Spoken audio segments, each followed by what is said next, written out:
요즘 GV70이 국내 SUV 시장을 뜨겁게 달구고 있습니다. GV80이 6천만원대에서 시작을 해서 가격적으로 접근하기 어려웠다면 GV70은 4천만원 후반대라는 상대적으로 낮은 가격으로 접근성을 키웠습니다. 수려한 디자인은 덤이고요.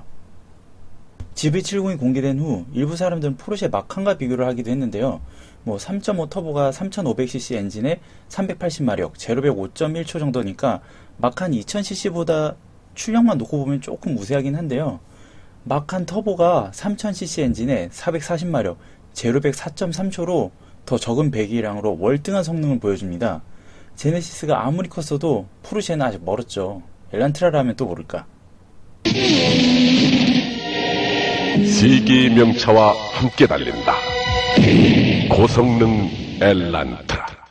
제네시스 내부적으로는 BMW X3나 벤츠 GLC 등을 경쟁 모델로 삼은 것 같습니다. 직원분이 저에게 설명해 주실 때 BMW X3와 비교를 해서 말씀을 해주셨거든요. 그런데 3.5 터보 설명을 하실 때 X3M과 비교를 하시던데, 개인적으로 단순 재원 비교를 한다면 X3M이 아니라 X3M40i와 비교를 해야 될 것 같았습니다. X3M은 500마력이 넘어가는 괴물같은 SUV입니다. 먼저 외관을 좀 살펴보자면 제네시스의 패밀리룩을 개성해서 딱 제네시스라는 느낌이 나죠. 제네시스 세단 라인인 G90, G80, G70은 정오각형에 가까운 그릴이고, SUV 라인인 GV80과 GV70은 조금 늘려놓은 듯한 오각형입니다. 캐딜락의 CT5와도 비슷한 느낌이죠. 세단보다 좀 더 안정감 있는 모습을 만들기 위해서 그릴에 변화를 준 것 같은데, 개인적으로는 이쪽이 조금 더 마음에 듭니다. 세단은 그릴이 좀 과해 보일 때도 있고 촌스러워 보일 때도 있는데, SUV들은 그릴이 튀지 않고 잘 어울리는 것 같습니다. 디자인만 놓고 본다면 충분히 독삼사와 경쟁할 만한 수준인 것 같습니다.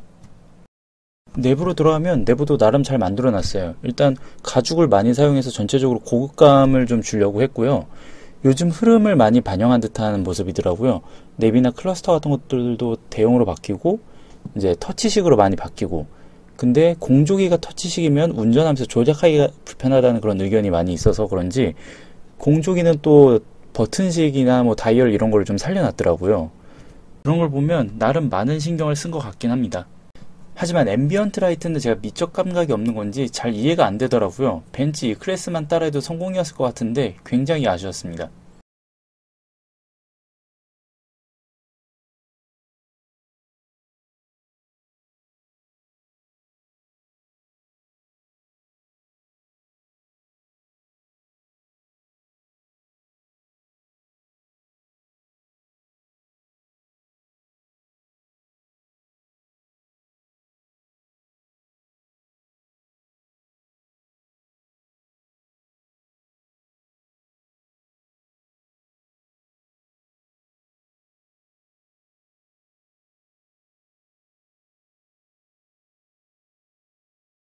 오늘 시승한 차량은 2.2 디젤이었는데 앞유리와 도어유리 모두 이중접합이라 그런지 디젤 모델임에도 불구하고 확실히 조용하긴 하더라고요.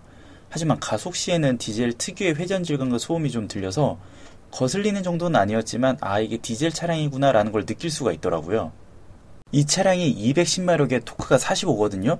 비슷한 차량으로 벤츠 E250 아방가르드 차량이 211마력에 토크가 35 정도인데 가속감이 E250보다 좀 못한 느낌이었어요. 국산 2000cc 자연흡기 차량과 좀 비슷한 느낌입니다. 시승할 때 동행했던 일행의 키가 184cm인데 2열에 앉았을 때 굉장히 넓게 느껴진다고 하더라고요. 제가 조수석에 앉고 그 뒤에 앉았는데도 좌석과 무릎 사이에 주먹 하나 정도 공간이 있었고요. 천장도 그 정도 여유가 있더라고요. GLC 쿠페를 타볼 때도 같이 갔었는데 쿠페다 보니까 이거는 타는 것부터가 일이었어요. 굉장히 힘들게 탑승을 했고, 탑승한 뒤에도 공간이 너무 좁아가지고 거의 갇혀있는 느낌이라고 했는데, 이에 반해서 GV70 2열에 타도 굉장히 넓게 느껴진다고 하더라고요. 그리고 2열 등받이 각도가 조절이 되는데 이 조절 각도가 생각보다 굉장히 커서 장거리를 타도 좀 편할 것 같았습니다.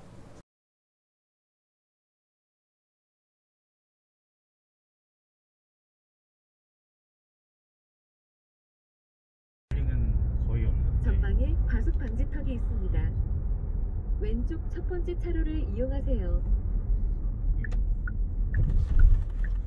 약 700m 앞. 확실히 회전 질감은 디젤 차의 그 회전 질감이 있다. 그건 어쩔 수가 없고요. 그 G70에서는 전동식 텔레스코픽이 옵션이었는데 GV70은 이게 기본 사양으로 들어왔습니다. 이게 많이 쓰는 기능도 아니고 별거 아닌데 좀 기분이라는 게 있잖아요. 그래도 국산차 중에서 온 제네시스가 고가에 속하는데 이게 수동식이면 이것도 안 돼 있어 이런 느낌이 있거든요.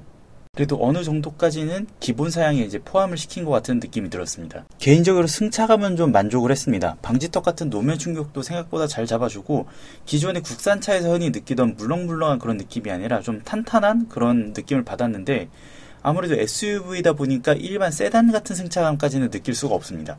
GV70의 엔진의 구성은 2.5 터보, 3.5 터보, 그리고 2.2 디젤 이렇게 세 가지인데요. 경쟁사들이 보통 2000cc 내지는 3000cc로 가는 것과는 대비가 좀 되는 부분입니다. 하지만 일본의 경우도 뭐 2400, 3500 이렇게 나오니까 제네시스만 유달리 튀는 건 아니긴 한데요. 요즘에 다운사이징 추세와는 조금 맞지 않는 게 있습니다. 게다가 배기량이 클수록 세금도 더 나오니까 이 부분은 좀 맛있게 느껴지네요. 그리고 한 가지 꼭 짚고 넘어가야 할 점이 있습니다. 바로 연비에 관한 건데요. GV70 2.2 디젤의 경우 리터당 13.6km라고 굉장히 광고를 하고 어필을 하더라고요. 그런데 여기엔 함정이 좀 있습니다. 18인치 후륜 적용 시에 이 연비가 나오는데요. X3나 GLC 모두 출고 타이어가 19인치의 사륜입니다. GV70도 동일한 조건을 하면 연비가 12.4인데요. GLC는 12.4, X3는 12.1이니까 GV70이 엔진이 조금 더 큰 거에 비하면 생각보다 잘 나오긴 하지만 GV70이 경쟁 모델에 비해 압도적으로 연비가 좋다라고는 할 수가 없죠. 그냥 비슷한 수준입니다. GV70이 4,791만원부터 시작을 하지만 경쟁 모델과 비슷한 수준으로 옵션을 넣게 되면 가격적인 부분에서는 비슷해집니다. 예전처럼 국산차라고 가격적인 메리트를 가지고 경쟁을 하는 게 아니라는 거죠. 디자인도 제법 괜찮게 나왔고 성능도 나름 준수한 편이라서 이제는 정말 BMW나 벤츠를 경쟁 상대라 부를 수 있을 것 같은데요. 다만 아직은 문제점이 남아 있습니다. 바로 브랜드의 가치인데요. 사실 이 부분은 쉽게 해결할 수 없는 부분입니다. 에르메스나 롤렉스 같은 명품을 구매할 때 단순히 성능이나 가격을 뛰어넘어서 그 브랜드의 가치를 보고 구매하듯이 제네시스의 경쟁 상대들도 확고한 브랜드 가치를 갖춘 상대들입니다. 사실 제네시스도 이 부분을 잘 알고 있기에 굉장히 많은 신경을 쓰고 있는 듯한데요. 시승의 신청부터 시승 과정까지 매뉴얼대로 진행이 돼서 굉장히 체계적이라는 느낌을 받았습니다. 다만 그러다 보니까 시승 신청을 하는 게 굉장히 어렵더라고요.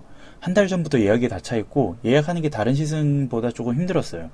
그런데 이렇게 브랜드 이미지에 많은 신경을 쓰는데 반대로 이미지에 타격을 주는 경우도 있거든요. 결함 이슈라던가 공장 내 조립 과정에서의 문제 같은 게 있는데 결함 같은 경우는 어떤 브랜드를 봐도 크고 작은 문제가 다 있어요.